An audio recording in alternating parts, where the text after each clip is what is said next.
Hello students, कैसे हो? I hope आप सब लोग फिट एंड फाइन होंगे और होने भी चाहिए। तो आज का वीडियो है ऑक्सीडेशन नंबर कैलकुलेट करने का सेकंड नंबर वीडियो। आज के वीडियो में हम डिस्कस करेंगे किसी भी कंपाउंड में सेम टाइप के 2-3 एलिमेंट है तो इंडिविजुअल की क्या ऑक्सीडेशन स्टेट होगी, एवरेज क्या होगी, ऑक्सीडेशन नंबर फ्रैक्शन में कैसे हो सकती है, किसकी ऑक्सीडेशन नंबर मैक्सिमम कितनी हो सकती है, उससे ज्यादा नहीं हो सकती तो क्यों नहीं हो सकती। तो आज इन सारे जो भी डाउट आपके मन में आते हैं उनका डिस्कशन किया जाएगा। तो वीडियो को बिल्कुल एंड तक देखना, एक एक चीज अच्छे से नोट करना, ठीक है। तो करते हैं शुरू फिर ऑक्सीडेशन नंबर पार्ट 2। तो देखिए, किसी भी एलिमेंट की मिनिमम कितनी ऑक्सीडेशन स्टेट होगी और मैक्सिमम कितनी होगी वो देखते हैं वन बाय वन। तो सबसे पहला लिया बेटा मैंने हाइड्रोजन। तो हाइड्रोजन का जो कॉन्फ़िगरेशन होता है वो 1s1 होता है। इसका मतलब इसके आउटर मोस्ट में टोटल इलेक्ट्रॉन 1 और ऐसे भी टोटल भी 1 ही होते हैं। और हाइड्रोजन अपना डुप्लेट पूरा कर रहा है तो इसकी यदि वो एक्सेप्ट करेगा तो -1 होगा और लूज करेगा तो +1 होगा। जीरो तो होगी H2 में, no doubt. So minimum will be -1 and maximum will be +1, ये रेंज होगी। ऑक्सीजन की बात करते हैं बेटे, तो आपको पता है ऑक्सीजन का कॉन्फ़िगरेशन होता है 2,6। तो यदि एक्सेप्ट करेगा तो -2, इसकी -2 होती है। मैक्सिमम +2 भी होती है। किसमें होती है +2? मैंने बताया था +2 होती है बेटे OF2 में, ठीक है। इसकी -1 भी होती है। -1 किसमें होती है? परऑक्साइड में, जैसे H2O2, hydrogen peroxide, sodium peroxide, barium peroxide. Zero तो होती है, +1 भी होती है। इसकी +1 होती है O2F2 में। अब कैसे हुई? तो ऑक्सीजन को आपने x माना तो 2x - 2 = 0, तो x की वैल्यू आ गई +1। तो बेटे ऑक्सीजन की इसके अलावा कोई नहीं होती है। जीरो तो होती है, नो डाउट, जीरो तो सबकी होती है एलिमेंटल फॉर्म में। अब हमने बात की नाइट्रोजन की, तो नाइट्रोजन का कॉन्फ़िगरेशन होता है 2,5। तो बेटे ये एक्सेप्ट करेगा तो मिनिमम 3 से मैक्सिमम +5, बहुत ही इंपॉर्टेंट, मिनिमम -3 से maximum +5। Same situation with phosphorus. Phosphorus का कॉन्फ़िगरेशन 2,8,5 होता है, तो इसकी भी -3 से लेकर मैक्सिमम +5 तक हो सकती है। कार्बन की बात करते हैं तो 2,4 होता है, तो मिनिमम -4 से लेकर के मैक्सिमम +4 हो सकती है। इसी रेंज में हो सकती है, इसके अलावा कोई पॉसिबल नहीं है। सल्फर की बात करेंगे तो सल्फर का कॉन्फ़िगरेशन होता है 2,8,6, तो इसकी -2 से लेकर मैक्सिमम +6 तक हो सकती है। -2 से लेकर मैक्सिमम +6 तक हो सकती है। फ्लोरीन की एक ही ऑक्सीडेशन स्टेट होगी, इसका कॉन्फ़िगरेशन 2,7, तो इसकी एक ही हो सकती है -1, और जीरो तो होगी, वो तो सबकी होती है, इसके अलावा नहीं हो सकती। क्लोरीन की बात करते हैं तो क्लोरीन का कॉन्फ़िगरेशन होता है 2,8,7, तो इसकी -1 से लेकर मैक्सिमम +7 हो सकती है। तो क्लोरीन हुए, ब्रोमीन हुए, आयोडीन हुए, इनकी -1 से लेकर मैक्सिमम +7 तक हो सकती है, ठीक है, इसी रेंज में चलेगी। अब बहुत ही एक इंपॉर्टेंट टॉपिक है कि क्रोमियम की क्या हो सकती है। तो बेटा क्रोमियम का कॉन्फ़िगरेशन होता है 3d5 4s1, तो D के 5 बॉक्सेस होते हैं और S का एक ही होता है, तो D के पास ये 5 इलेक्ट्रॉन और S के पास ये 1। तो अब देखो बेटे, D ब्लॉक के एलिमेंट्स होते हैं जो वेरिएबल ऑक्सीडेशन स्टेट शो करते हैं, तो S वाले तो जाएंगे ही जाएंगे, तो S का 1, और D वाले जो जाएंगे अनपेड कितने? 5। तो क्रोमियम की मैक्सिमम ऑक्सीडेशन स्टेट +6 हो सकती है, +6 से ज्यादा कभी नहीं हो सकती। अब हम बात करते हैं Mn की, तो Mn का कॉन्फ़िगरेशन होता है 3d5 4s2। तो देखिए D के ये 5 बॉक्स है और S का ये 1 बॉक्स है। तो D के 5 2 3 4 5 और S के अंदर ये 2। तो मैंने कहा S वाले तो जाएंगे ही जाएंगे, तो S के 2 और D वाले अनपेयर्ड। तो Mn की मैक्सिमम ऑक्सीडेशन स्टेट कितनी हुई? 7। तो अभी मैंने आपको बताया है कि किसी भी एलिमेंट के अंदर उसकी ऑक्सीडेशन स्टेट्स की रेंज क्या होगी, मिनिमम क्या हो सकती है, मैक्सिमम क्या हो सकती है। तो जो भी आपका आंसर आएगा वो इसी रेंज में आएगा तो आप सही कर रहे हो, और इस रेंज में नहीं आ रहा है इसका मतलब आप गलत करते हो। तो अब हम 1 बाय 1 एग्जांपल्स के थ्रू डिस्कस करते हैं। तो पहला एग्जांपल है Fe3O4। Fe3O4 में मैंने कहा Fe की निकालो। ओके, तो आपने इसको x मान लिया, तो 3x - 8 इक्वल टू 0। तो x की वैल्यू आ गई +8/3। तो अब आपके मन में सवाल आ रहा होगा, यार ये फ्रैक्शन में कैसे हो सकती है? तो बेटे जब भी किसी भी एलिमेंट की ऑक्सीडेशन नंबर फ्रैक्शन में आ रही है, ध्यान से सुनना, जब भी किसी एलिमेंट की ऑक्सीडेशन नंबर फ्रैक्शन में आ रही है, इसका मतलब उस कंपाउंड में जितने भी एलिमेंट्स हैं वो डिफरेंट ऑक्सीडेशन स्टेट्स वाले हैं और हमने उनका एवरेज लिया है। तो ये कैसे होगा? तो देखिए बेटा, जो Fe3O4 है, it is the mixture of FeO and Fe2O3। ये FeO और Fe2O3 का मिक्सचर है। तो देखो FeO में Fe की क्या होगी? x - 2 equal to 0। तो इसके अंदर Fe की ऑक्सीडेशन नंबर है +2। इसमें क्या है? 2x - 6 equal to 0। तो x की वैल्यू आई +3। इसका मतलब इसमें इंडिविजुअल Fe की +3 है। तो टोटल Fe है कितने? 3 है। एक Fe, दूसरा Fe और तीसरा Fe।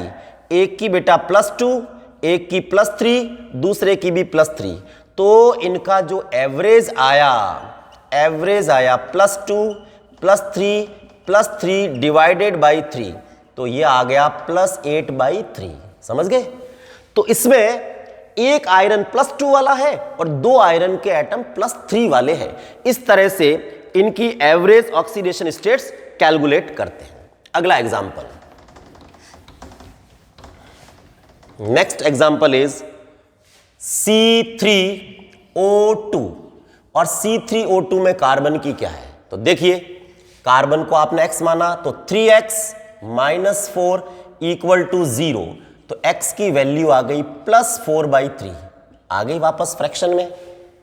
अब बेटे इसमें 3 कार्बन है, क्या तीनों सेम वाले हैं, डिफरेंट वाले हैं, किसकी क्या है? तो देखिए इसका स्ट्रक्चर क्या होगा। 3 कार्बन है, कार्बन में कैटनेशन होता है या कार्बन चेन बना सकते हैं। ये 3 कार्बन लिख दिए। और ऐसे भी जो ज्यादा बॉन्ड बनाता है वो सेंटर में आता है। कार्बन 4 बॉन्ड बनाता है, ऑक्सीजन तो 2 ही बनाता है।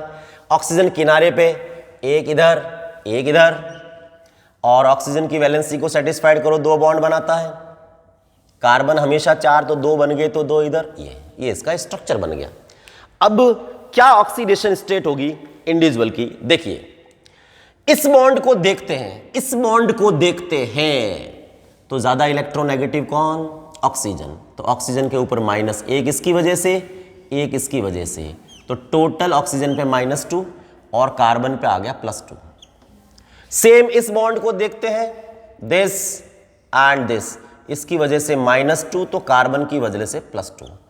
अब इस कार्बन के ऊपर क्या चार्ज आएगा? तो आप देखोगे तो इस कार्बन के राइट साइड का ग्रुप और इस कार्बन के लेफ्ट साइड का ग्रुप बिल्कुल सेम है।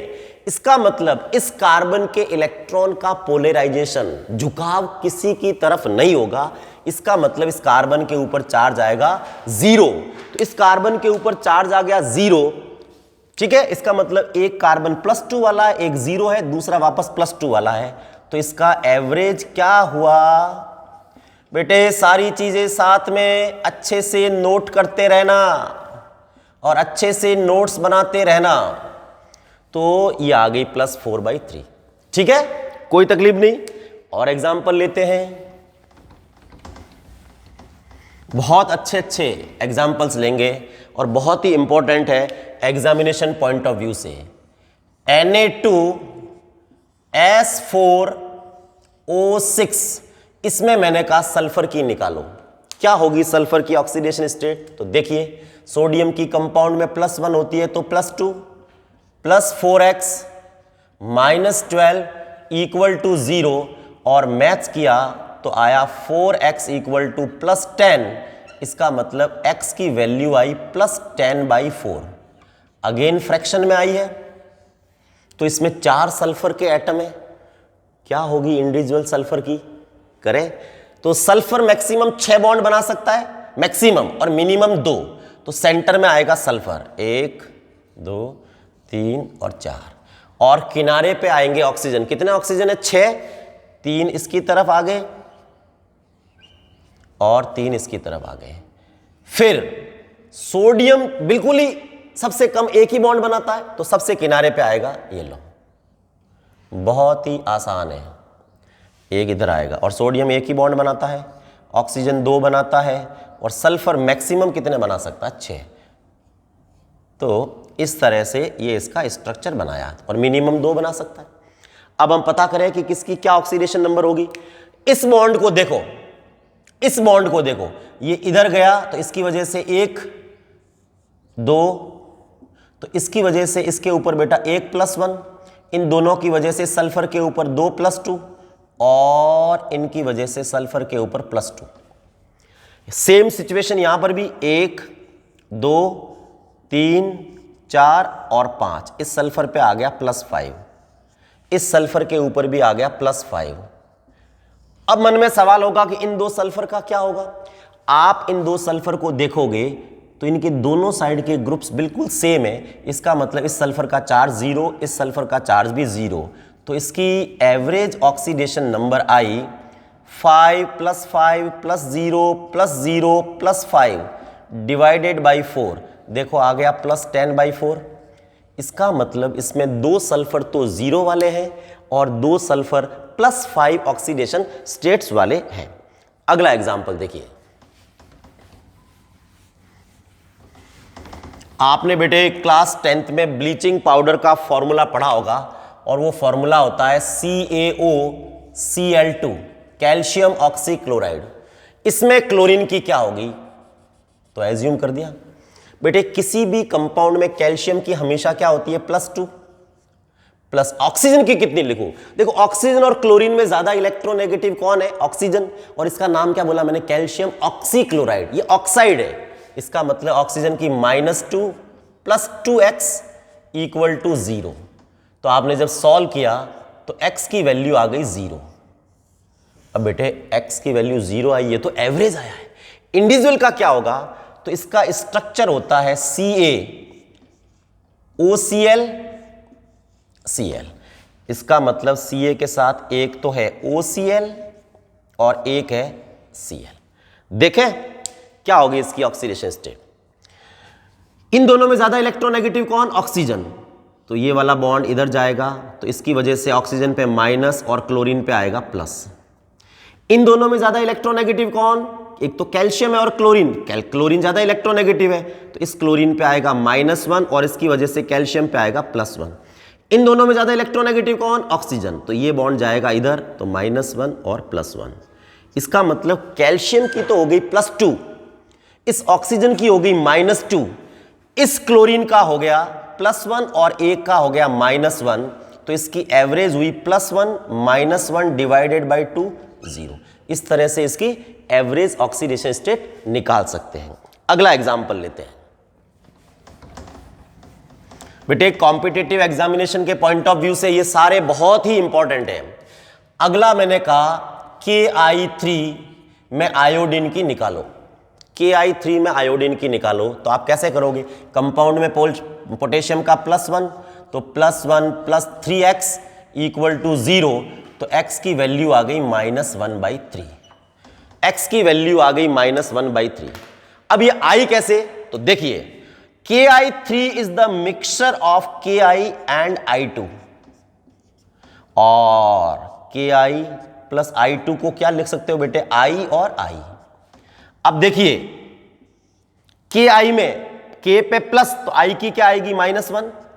I2 होमो एटॉमिक में तो 0 0, तो इसका मतलब इस Ki3 में एक आयोडीन का -1 है और 2 आयोडीन का 0 0 है, तो इसका एवरेज क्या आया, इसका एवरेज आया -1 प्लस 0 प्लस 0 डिवाइडेड बाई 3 -1/3। कैसे आया पता चल गया। तो Ki3 में आयोडीन की एवरेज ऑक्सीडेशन स्टेट -1/3 हुई। ठीक है, ओके। अगला एग्जाम हमने लिखा CrO5। इसको बहुत बच्चे गलत करते हैं। CrO5, इसमें क्रोमियम की क्या होती है, तो किसी बच्चे ने कैसे किया, क्रोमियम को X माना, ऑक्सीजन को -2 से -10 = 0, तो X की वैल्यू +10 आई और ये कभी भी नहीं होती है, तो आंसर गलत, क्योंकि क्रोमियम की तो मैक्सिमम ही +6 होती है। तो आप आंसर इसका लिखोगे, इट्स आंसर विल बी +6, लेकिन कोई बोले +6 कैसे हुआ, तो इसका स्ट्रक्चर क्या है उससे क्लियर पता चलेगा। तो क्रोमियम का स्ट्रक्चर होता है ये, बताते हैं कैसे होता है ये।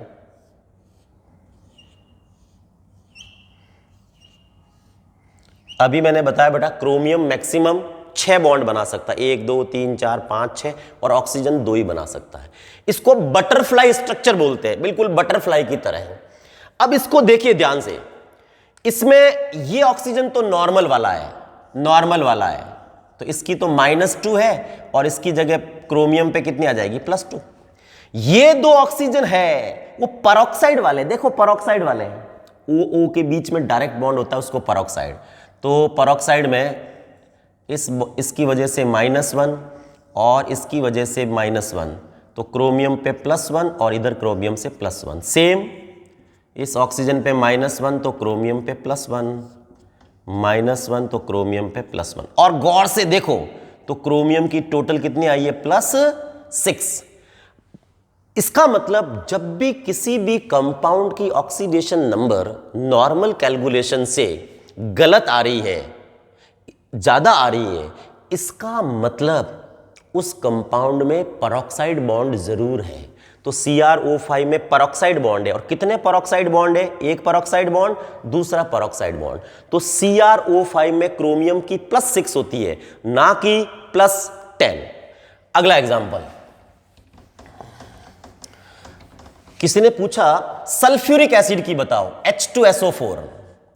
तो H2SO4 की सल्फर को आपने X मान लिया, तो +2 + X -8 = 0, तो X की वैल्यू आ गई +6, और सल्फर की तो +6 होती है, इसका मतलब आपके सही है। अच्छा, इसको स्ट्रक्चर के थ्रू देखते हैं। तो H2SO4 का स्ट्रक्चर ये होता है, सल्फर हमेशा मैक्सिमम कितने बॉन्ड बना सकता है, 6। मैं शेप नहीं बना रहा हूं, शेप नहीं, ऐसे नॉर्मल स्ट्रक्चर बना रहा हूं।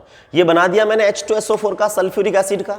इसमें सल्फर की 6 कैसे हुई, देखो ये ऑक्सीजन है, 1 2 3 4 5 6, तो सल्फर की आ गई +6, और इसमें कोई भी परऑक्साइड बॉन्ड नहीं है, और इसका नाम है सल्फ्यूरिक एसिड। इक का मतलब मैक्सिमम ऑक्सीडेशन स्टेट के अंदर ये प्रेजेंट है। ठीक है, ये H2SO4 का हुआ। अगला एग्जांपल लिया जैसे मैंने H2SO5, इसमें सल्फर की क्या है, तो बच्चे ने सॉल्व किया, +2 + X -10 = 0, तो X की वैल्यू आ गई +8, विच इज नॉट पॉसिबल। लेकिन इसका आंसर क्या लिखोगे, इट्स आंसर विल बी +6, क्योंकि इसकी ऑक्सीडेशन नंबर +6 से ज्यादा हो ही नहीं सकती। अब नॉर्मल कैलकुलेशन से जो होनी चाहिए उससे ज्यादा आ रही है, इसका मतलब इसके अंदर परऑक्साइड बॉन्ड जरूर है, इसके अंदर परऑक्साइड बॉन्ड जरूर है। तो क्या है इसका स्ट्रक्चर, देखिए बिल्कुल H2SO4 का वाला स्ट्रक्चर ड्रॉ कर लेंगे नॉर्मली, और इसमें एक परऑक्साइड बॉन्ड, क्योंकि एक ऑक्सीजन एक्स्ट्रा है। देखो है सिंपल। तो बेटे इसको देखें, ये देखो, तो ऑक्सीजन का तो -2 आएगा, इस ऑक्सीजन का भी -2 आ जाएगा, इस ऑक्सीजन का भी -2, इन दोनों में ज़्यादा इलेक्ट्रोनेगेटिव ऑक्सीजन है तो इसका -1, ये -1, और सल्फर की क्या आ गई +6। देखो काउंट कर लो, 1 2 3 4 5 6, तो इसमें सल्फर की ऑक्सीडेशन नंबर +6 है और उसमें 1 2 और 3 ऑक्सीजन तो नॉर्मल वाले हैं और 2 ऑक्सीजन परऑक्साइड से बंधे हुए हैं। अब इसमें परऑक्साइड बॉन्ड है इसलिए इसका नाम है peroxo sulphuric acid, peroxo sulphuric acid, इसका नाम है परऑक्सो सल्फ्यूरिक एसिड। ठीक है, बहुत आसान है, आ रहा है ना समझ में अच्छे से, वेरी गुड। नेक्स्ट एग्जांपल लिखते हैं हम, H2S2O7, H2S2O7 जिसको बेटे ओलियम भी बोलते हैं। चलो इसमें सल्फर की क्या है कैलकुलेट करें, तो कैसे कैलकुलेट करेंगे, +2 + 2x -14 = 0, तो x की वैल्यू आ गई +6 और +6 पॉसिबल होती है। इसका मतलब इसमें जो ऑक्सीजन है वो सारे के सारे नॉर्मल वाले हैं, -2 वाले हैं, कोई इसके अंदर परऑक्साइड बॉन्ड नहीं है। कोई बोले सर इसका स्ट्रक्चर क्या है बता दो, तो बता देते हैं, बिल्कुल 2 सल्फ्यूरिक एसिड को जोड़ने से ये बन जाएगा।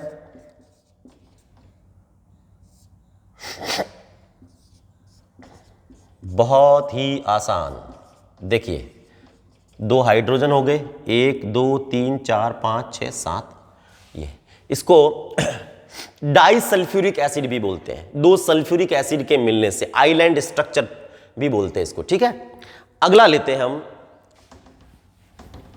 H2S2O8, H2S2O8।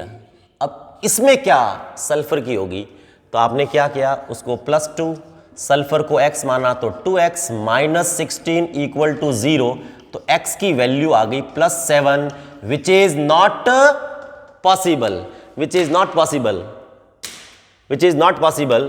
तो इसका आंसर क्या होगा, इट्स आंसर विल बी +6, इसकी जो ऑक्सीडेशन नंबर होगी वो आएगी +6। अब कैसे आएगी, तो इसका स्ट्रक्चर, बस H2S2O7 वाले में एक ही तो एक्स्ट्रा ऑक्सीजन डालना है, इसका मतलब इसकी +6 होती है और आ रही है +7, इसका मतलब इसमें एक परऑक्साइड बॉन्ड जरूर है। तो इसका स्ट्रक्चर होगा, देखिए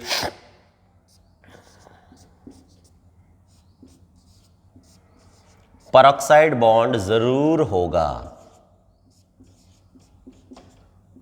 देखिए H2S2 जो भी है और ऑक्सीजन 1 2 3 4 5 6 7 और 8।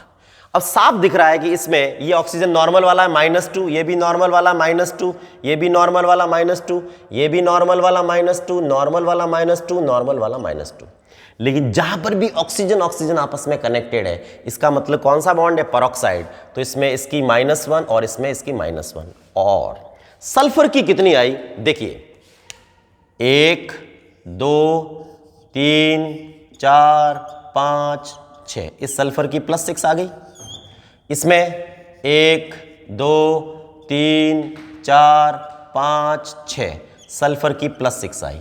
इसका मतलब इसमें दोनों सल्फर की ऑक्सीडेशन नंबर +6 है और इसमें 2 ऑक्सीजन के एटम ऐसे हैं जिसकी -1 है। सल्फर की +6, 2 ऑक्सीजन ऐसे हैं जिसकी -1 है, बाकी सब ऑक्सीजन की -2 है। अब इसलिए इसका नाम है peroxodisulphuric acid, di का मतलब 2, परऑक्सो क्योंकि इसमें परऑक्साइड बॉन्ड है। अब हम कुछ कंपाउंड लेते हैं ऑर्गेनिक कंपाउंड वाले, जैसे एल्कोहल है, कार्बोक्सिलिक एसिड है, उनमें इंडिविजुअल कार्बन की ऑक्सीडेशन नंबर क्या होगी और कैसे होगी, तो देखिए एग्जाम्पल लिया बेटा मैंने CH3CH2OH, इसको आप इथेनॉल बोलते हो। इसमें कार्बन की क्या है, तो कार्बन कितने हैं, 2 है, और हाइड्रोजन कितने हैं, 3 2 5 और 1 6 है, और ऑक्सीजन 1 है, तो कार्बन की निकाले 2x + 6 - 2 = 0, तो 2x = आ गया -4, तो x की वैल्यू आ गई -2। तो ये तो एवरेज आई, इन दोनों कार्बन की एवरेज आई। इंडिविजुअल की क्या होगी, देखिए तो कैसे लिखेंगे, CH3 का स्ट्रक्चर जानते हो आप, ये 2 हाइड्रोजन हो गए, ये ऑक्सीजन और ये हाइड्रोजन, ठीक है। अब कौन सा बॉन्ड किस साइड शिफ्ट होगा, ध्यान से देखना। इस कार्बन और हाइड्रोजन में ज्यादा इलेक्ट्रोनेगेटिव कौन, कार्बन, तो इस बॉन्ड की वजह से इस पे माइनस और हाइड्रोजन पे प्लस। इसमें भी ज्यादा इलेक्ट्रोनेगेटिव कार्बन तो -1, तो हाइड्रोजन पे +1। इसमें भी ज्यादा इलेक्ट्रोनेगेटिव कार्बन तो इसकी वजह से -1 और हाइड्रोजन की वजह से +1। इसमें भी सेम -1 और हाइड्रोजन का +1 इन दोनों में ज्यादा इलेक्ट्रोनेगेटिव कौन, ऑक्सीजन, तो ऑक्सीजन पे इसकी वजह से माइनस आ जाएगा और कार्बन पे आ जाएगा प्लस, और इसमें ऑक्सीजन का माइनस और हाइड्रोजन का प्लस। लेकिन सवाल ये उठ रहा है कि इसकी वजह से क्या होगा। बाकी तो सारे बॉन्ड अपन ने कर दिए शिफ्ट, इस बॉन्ड का क्या होगा। तो देखो, इस कार्बन के इस साइड हाइड्रोजन है और इधर ऑक्सीजन है, तो ज्यादा इलेक्ट्रोनेगेटिव ऑक्सीजन है, तो राइट साइड में शिफ्टिंग होगी, तो इसकी वजह से यहां -1 आएगा और इधर +1। तो अब सारे कार्बन के काउंट कर लो, माइनस का कितना, 1 2 और 3, और प्लस का 1 है, तो बच गया माइनस का 2। इसमें देखो, माइनस के 1 2 3 और प्लस का 1 है, तो बच गया -2। और इन दोनों का एवरेज भी कितना आएगा, इसका एवरेज भी आएगा -2 अपॉन 2 इक्वल टू -2। इसका मतलब इस कंपाउंड में कार्बन की ऑक्सीडेशन स्टेट्स का एवरेज भी -2 है और इंडिविजुअल कार्बन की भी -2 है। ओके, अगला एग्जांपल,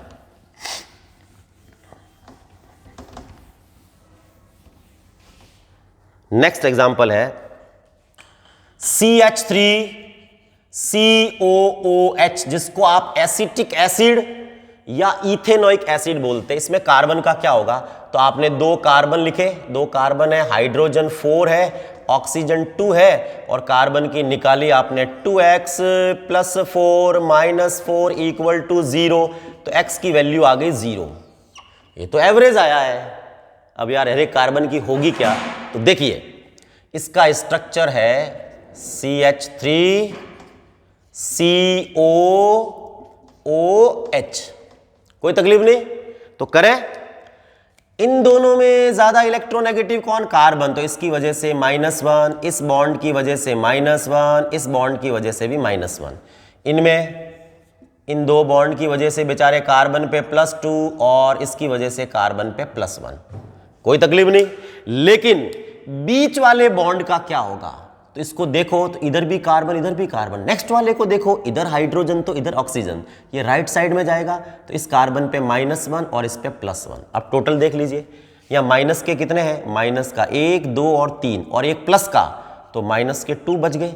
इधर प्लस के 3 है और माइनस का 1 है, तो इधर प्लस का 2 बच गया। इसका मतलब इस कार्बन की ऑक्सीडेशन स्टेट -2 है, इस कार्बन की ऑक्सीडेशन स्टेट +2 है, और इन दोनों का एवरेज हो गया 0। ये ठीक है। अगला और एक एग्जांपल लेते हैं। हमने एग्जांपल लिया CH2 डबल बॉन्ड CHCl, और मैंने कहा कार्बन की निकालो, तो कार्बन 2 है, हाइड्रोजन 3 है और Cl 1 है। ठीक है, तो कार्बन की क्या होगी, 2x + 3 - 1 equal to 0। So 2x equal to -2, तो x की वैल्यू आई -1। ये तो आपके एवरेज आया। एक्चुअली हर एक कार्बन की है क्या, तो इसका स्ट्रक्चर देखो, this is H double bond CH और Cl। बहुत आसान है, बहुत ही आसान है। तो देखिए ये आपका स्ट्रक्चर है। इन दोनों में ज्यादा इलेक्ट्रोनेगेटिव कार्बन, तो कार्बन पे -1 हाइड्रोजन पे +1। इसमें भी कार्बन पे -1 हाइड्रोजन पे +1। इसमें भी कार्बन पे -1 हाइड्रोजन पे +1। लेकिन इन दोनों में ज्यादा इलेक्ट्रोनेगेटिव कौन, क्लोरीन, तो क्लोरीन पे -1 और कार्बन पे +1। अब इन बीच के बॉन्ड का क्या होगा, तो इन दोनों में देखो, तो इधर भी कार्बन है लेकिन इधर हाइड्रोजन है और इधर Cl है। Cl is more electronegative. ये दोनों बॉन्ड इधर जाएंगे, तो इस दोनों बॉन्ड की वजह से इस पे +2 आएगा और इस पे -2 आएगा। तो अब इसके टोटल काउंट करें, प्लस के 2 है और माइनस के भी 2 है, तो इसका हो गया 0। इसमें माइनस का -2 और -1 -3 और प्लस का 1 है, तो बच गया -2। तो एक की 0 आ रही है और एक की -2 आ रही है, तो एवरेज क्या हुआ, एवरेज हुआ 0 - 2/2 = -1, और देखो ये आ गई। तो इस तरह से आप डिफरेंट कंपाउंड्स के अंदर इंडिविजुअल ऑक्सीडेशन स्टेट्स कैलकुलेट कर सकते हो, और किसी भी कंपाउंड में एटम की ऑक्सीडेशन नंबर एवरेज क्यों आई, फ्रैक्शन में क्यों आई, उसका भी आपको डाउट क्लियर हो गया है। तो आपको और रेडॉक्स से रिलेटेड चीजें सीखने के लिए मेरे नेक्स्ट वीडियोस को देखते रहिए। मेरे चैनल का नाम है केम विजर्ड, आप इसको सब्सक्राइब कीजिए, फॉलो कीजिए, शेयर कीजिए, ठीक है। तो नेक्स्ट वीडियो में हम डिस्कस करेंगे टाइप्स ऑफ रेडॉक्स रिएक्शन।